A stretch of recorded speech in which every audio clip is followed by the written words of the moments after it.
Salve, salve, bilionários. Prazer, me chamo Gabriel e venho convidá-lo para acompanhar a série Empreendendo do Zero. Uma série do canal Bora Pra Prática, a qual documenta a minha jornada empreendedora desde seu início, mostrando todos os nossos resultados, avanços e deslizes. Ficou interessado nesse conteúdo? Primeiro link da descrição.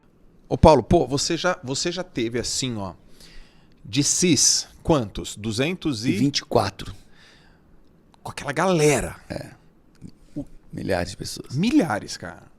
O que mais você viu? Assim, qual é o padrão que se repete na turma? É mais ou menos assim, ó, vai acontecer tal coisa. Galera, mais uma turma de métodos CIS. Vai ter esse tipo de gente, vai ter esse tipo de pergunta, vai ter esse tipo de dúvida. Porque, cara, 220 e poucos métodos CIS. É muita gente, cara. Amigo, é muita coisa que acontece. Porque você já deve estar no nível que quando acontece, meio que você até já sabe. Não precisa nem terminar a pergunta, até já sabe, né? É tão louco que hoje eu consigo ler as pessoas. Os padrões são tão repetidos que eu olho para aquela pessoa, eu sei como foi a criação dela, eu sei como é que foi o pai dela, eu sei se foi abusada, eu sei se foi abandonada, se foi sofreu violência doméstica. Os padrões se repetem, são poucos padrões, mas se repetem e se combinam. Então, com a experiência... Mas, assim, o que mais eu vejo hoje eu não vou dizer no método CIS, mas o que eu mais vejo hoje nas minhas redes sociais é as pessoas perguntando: Paulo Vieira, como é que eu descubro o meu propósito? Essa é a pergunta número 1, que eu já estou impaciente já de responder. Né? Porque ninguém encontra seu propósito. Boa. Ninguém encontra. O seu propósito te encontra quando você descobre sua real identidade. Quer ver uma coisa? Você não pensou, tenho certeza, você não pensou, planejou, eu vou ser um treinador de pessoas, vou desenvolver pessoas, você pensou nisso? Nunca. Nunca. Mas quando você descobriu quem você era, isso te pegou pelo braço, saiu te puxando e te fez ser quem você é hoje. Sim. Quando nós descobrimos nossa real identidade, a nossa real, aquilo mais parecido com o que nós nascemos para ser, quando você descobre sua identidade, amigo, você é raptado para viver uma missão. Paulo, por que pessoas vivem largados no mundo? Porque não têm noção quem eles são. Estão se drogando, estão bebendo, estão dormindo até tarde, estão presos em séries, presos em pornografia, presos numa vida sem sentido, porque eles não sabem quem eles são. Porque no dia que ele descobrir sua real identidade, compor sua identidade, ele é catapultado, é sequestrado para viver um propósito. E Paulo, pô, hoje você tem uma legião de gente que te segue. Você tem resultados inquestionáveis nesse mercado. Mas conta um pouco lá do começo. O Paulo que não tinha track record, que tinha dúvida. Eu já ouvi algumas das tuas histórias. E você passou por momentos muito difíceis, né? Sim. Como é que foi o teu começo? Lá atrás, né? Lá atrás eu sou cearense, né? Mas eu fui com 1 ano pro Rio de Janeiro e me criei lá. E aos 17 anos meu pai tinha quebrado. Quebrado, mas quebrado, como o Chico diz no Ceará, quebrou que apartou. Né? Quebrou que separou. E aí, 17 anos, pai quebrado, fazer vestibular, faculdade. E aí aí fui morar em Fortaleza, voltei para Fortaleza. Né? Minha mãe era de Fortaleza, tinha familiares em Fortaleza. Então, eu cheguei em Fortaleza e fui fazer faculdade. E dos 17 anos aos 30 anos, aí, meu amigo, a peia foi grande. 17 aos 30. A gente tá falando aí de 13 anos. 13 anos. 13 anos de muita dor. 13 anos de um casamento que fracassado. 13 anos de muitos baixos e poucos médios, né? Porque não dá nem altos e baixos, era muito baixo e médio. O que você fazia? Cara, trabalhava com o quê? Eu fazia faculdade. Tá. Só que a faculdade que eu fazia no início é de manhã, tarde e de noite. Então eu não conseguia trabalhar. E não tinha dinheiro nem pro ônibus. Não tinha dinheiro para me alimentar. Na época, se fazia cópia dos livros, né? Era institucionalizado a pirataria. E eu não tinha dinheiro para fazer as cópias dos livros. Sim. E aí o que eu fazia? Eu saía de casa cedo, para ir para a faculdade, eu saía mais cedo, e ia comprando sola de sapateiro, borracha, cola, né? Para fazer cinto de musculação.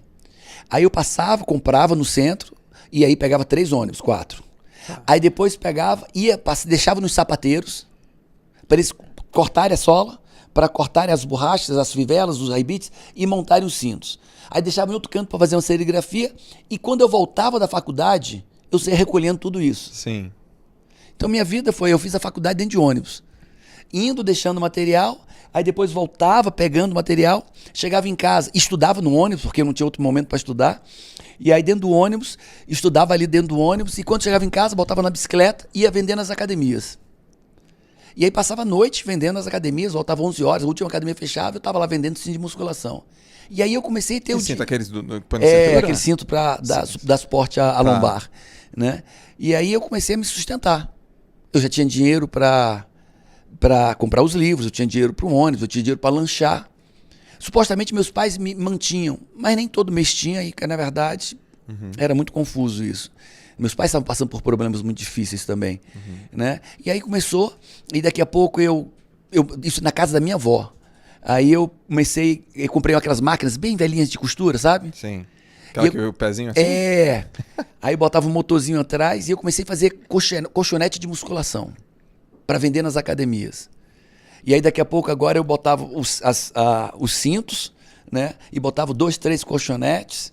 E meu quarto já era uma oficinazinha que eu fazia ali de madrugada, ia fazendo. E assim eu passei anos, né? Sobrevivendo dessa maneira. Você fazia faculdade de quê? Engenharia. Engenharia. E aí foi. Aí depois eu queria crescer, né? E esse dinheiro não dava pra muita coisa. E aí eu comecei a vender sunga na praia. Eu tinha 7 dias, eu estava trabalhando 5, 6. Sim. Então o 7º dia era na praia. Eu faccionava as sungas de praia e ia vendendo. E botava na bicicleta e ia pra praia e ficava vendendo na praia. Sim. Aproveitava, jogava frescobol.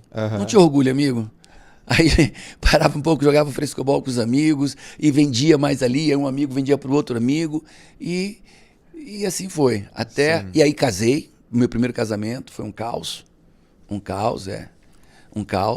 E né, não estou culpando ela absolutamente nada, zero. Sim. Né? Mas os problemas financeiros, as minhas debilidades emocionais, né, as dela também, porque um débil se relaciona com outro débil. Não dá para um débil se relacionar com uma pessoa que... Nem rola.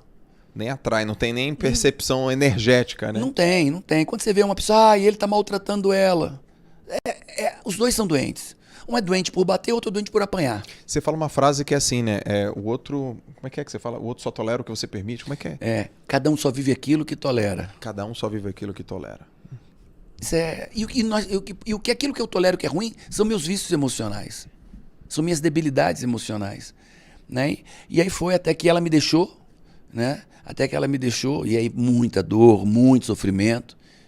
Entreguei nessa época tinha um negócio, entreguei a loja inteira para ela, para essa primeira esposa, né? Eu com muitos problemas financeiros e ela no meio, mas entreguei a loja inteira para ela, tá aqui a loja. 6 meses depois ela me devolve a loja, a chave. E a loja vazia. 6 meses depois eu recebo a loja, a chave da loja, sem nenhuma mercadoria, nada, nenhum imposto pago. Caraca. Não quero mais. E era a loja do quê? De colchonete, de roupa de musculação, Sim. essas coisas de academia,